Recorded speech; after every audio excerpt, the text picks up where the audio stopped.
great thing to do. Do you love magic? Love it. What do you love about it? Everything. That Yeah. I have no idea what the hell's going on. I know, I do too. I love it. And so anyway, so the point of this is, and this is what saved my life actually, is that I started to literally write down everything I ate. Now, that brought up huge emotional issues for me because I didn't want to be honest with myself. Now, funny thing is, I've had people, I've looked at them and I've said, how much do you weigh? And they'll look at me going, I'm not telling you. Because we were in a group, like, really? I could guess. Now, are you, and I will do this because the person was obviously about 70 pounds overweight. And I do enough people, I can pretty much guess everybody's weight in here, I kind of know. And I'm thinking to myself, do you think you're hiding?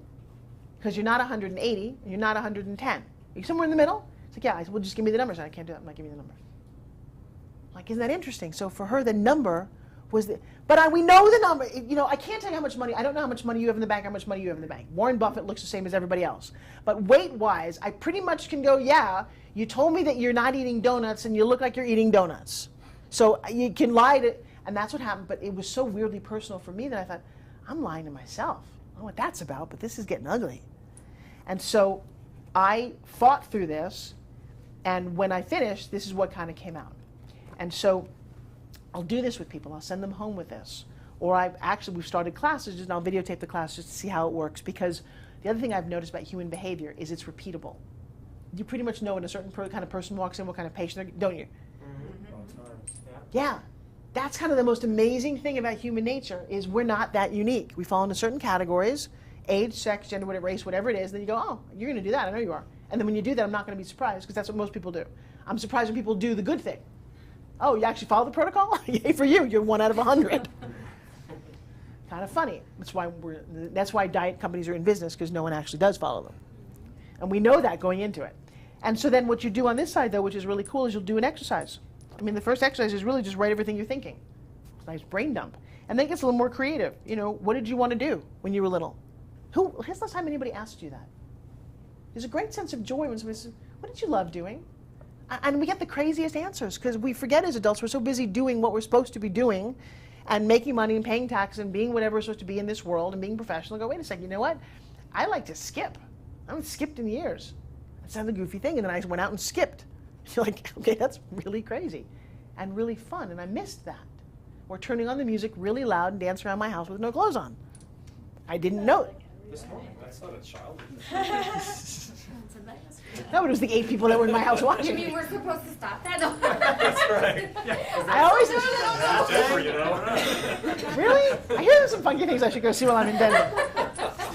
Wow, okay. Look at these differently here. Really? Oh, that's right. I can go get pot, can't I? You can. Oh, we have to go do that. Usually people stop there the first thing off the airport. Yeah. Where do you go? We were supposed to I stop need- there, but we... Oh, I need something. Literally anywhere. Really? Oh, we have to go do something edible. That could just be fun. I'm going to be with 2 kids for 5 days. Really? Yes. How well do kids?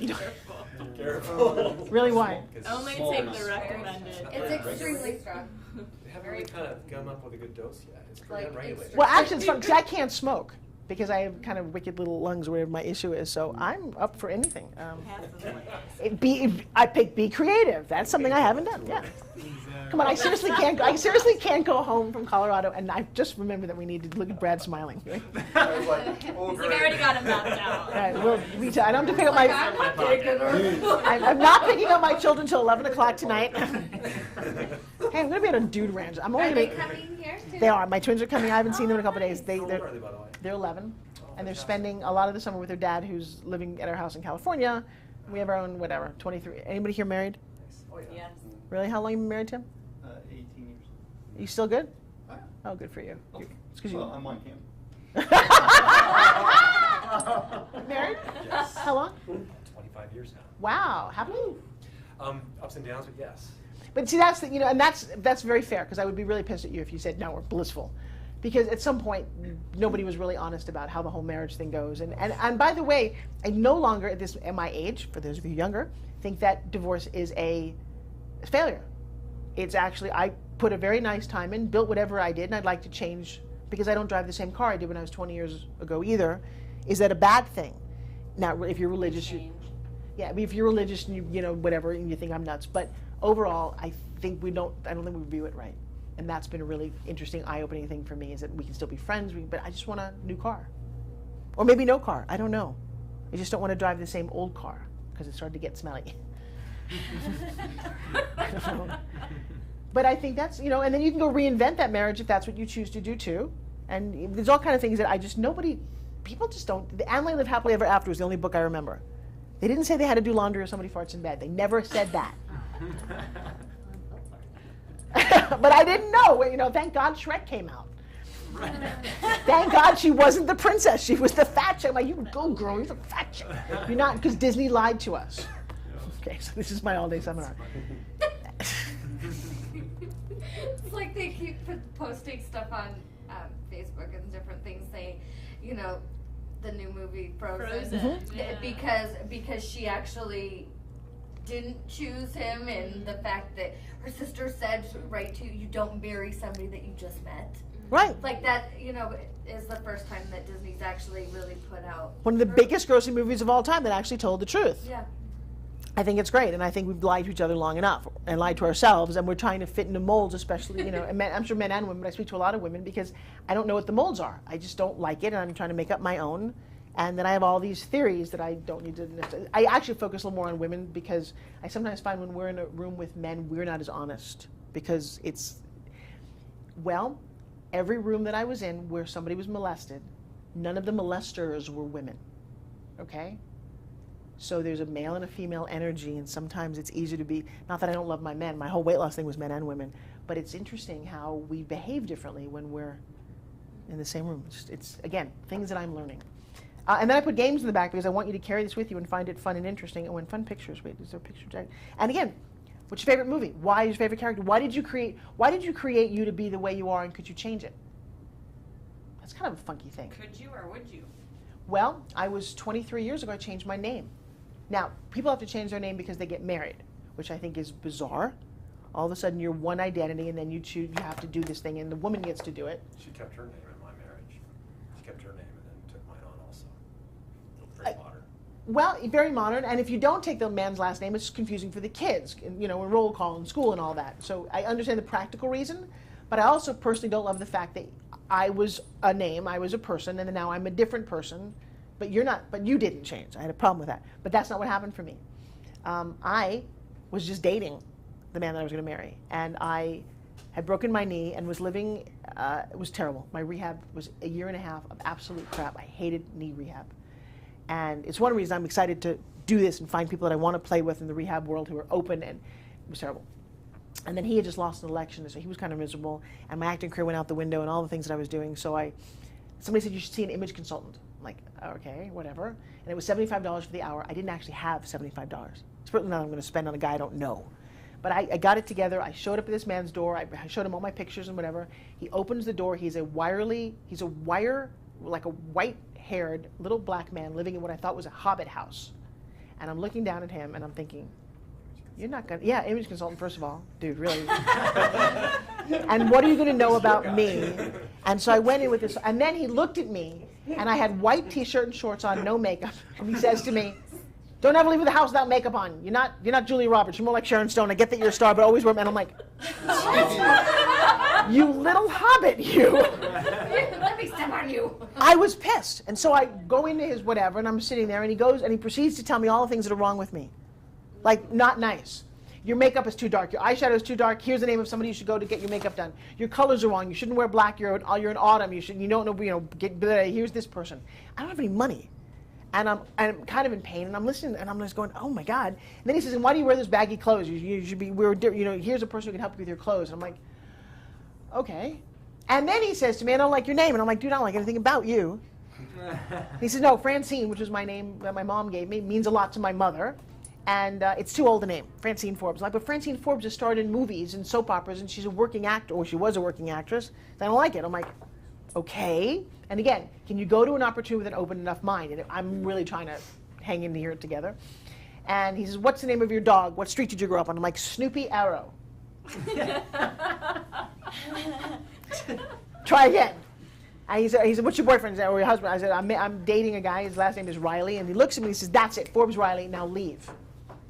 I walk out the door and it slams and I'm like, I'm an idiot. Are you fucking, really? And I had a piece of paper. And I go home to my boyfriend, who's a 6'6", former Notre Dame, literally 6'6", giant, All-American Notre Dame football player. And I'm like, I just screwed up. I'm sorry. I just like spent $75 of my money. I have no idea what I got. And I'm like, this guy says that I should change my makeup. And he turns to me and says, well, you know, that red lipstick that you wear is not real pretty, and I think your eyes are too dark. Oh. He says that my hairs are on color and I should get it cut in color. He's like, well, it is kind of fluffy and dark. He says that when the clothes, I shouldn't wear black. He's like, yeah, you wear black all the time. He's like, and I'm listening, and he's like agreed with everything, and now I don't like him either. And then I said, well, smarty pants, he thinks I should take your name and be called Forbes Riley. And Tom turned to me at 26 years of age and said, that's exactly who you are. I love that name. That's too. cool. It's so, it's cool. Very nice. So. It sounded like a law firm. And so I pulled up my little bootstraps, and I don't know why he said what he said, but it was incredibly smart, and I did everything on the list. I went and found out what my colors are, what looks good with my skin type, gold versus silver, how my hair should be cut and colored, what kind of lipstick versus what I was doing, what kind of clothes look better on my body. And then I'm trying out this name thing, which is weird if you're going to change something about it. You change your name, people start calling you a different first name. It was weird. And I remember I went into this casting thing in this green asymmetrical kind of jacket with a big black belt, short skirt, makeup all done differently than I'd ever done it before, and I got the lead in a TV series. And they were like, what's your name? I'm like, Forbes Riley. He's like, what? I said, it's Forbes Riley. He's like, really cool name. To this day, every single day of my life, somebody comments on my name. Crazy that I mean, if you asked me to do it again, I don't even know if I could. So your last name was Forbes? My last name was Forbes growing up. And so, and it was an important name for my family because it wasn't even my family's name. My family in the 1940s was Jewish, and the last name was Feinstein. And my grandmother couldn't get my uncle into engineering school because he was Jewish. And she opened the phone book and says, Forbes, that's your new last name. My father changed his name legally. So that name actually meant something to me. Forbes was about my family going, we can make something of ourselves. And so that was kind of an interesting story. Did you ever thank the Hobbit? I did. Actually, his name is Hank Behrings. And I'll tell you what, I've thanked him many times. That's cool. I called him, I used to call him like once a year, just going, dude, you changed my entire life. And again, I didn't tell him what I thought about him. But again, judging a book by a cover, sometimes it's not the great, Serena Williams' coach probably doesn't play very good tennis, but she's a great coach. He was exactly the right guy for me, and I felt bad that well, first of all, I mean, I had no reason not to think all those things, because if you walk and you go, really? But I actually kind of think even more like Yoda. Yoda does not look like a Jedi Master. He looks like a goofy little thing. To me, this was my Yoda. Yeah. I'm a total dork. My son's name is Riker, okay? It's from Star Trek. If you don't know. what? Riker, like Commander Riker. Thank you. So that, by the way, would be a very famous photo because that's Jack LaLanne, and that was my babies when I started the show that changed my whole entire life. So I sell a lot of these, and it comes with the DVD program, actually, is the other thing, because you can't reinforce this stuff enough.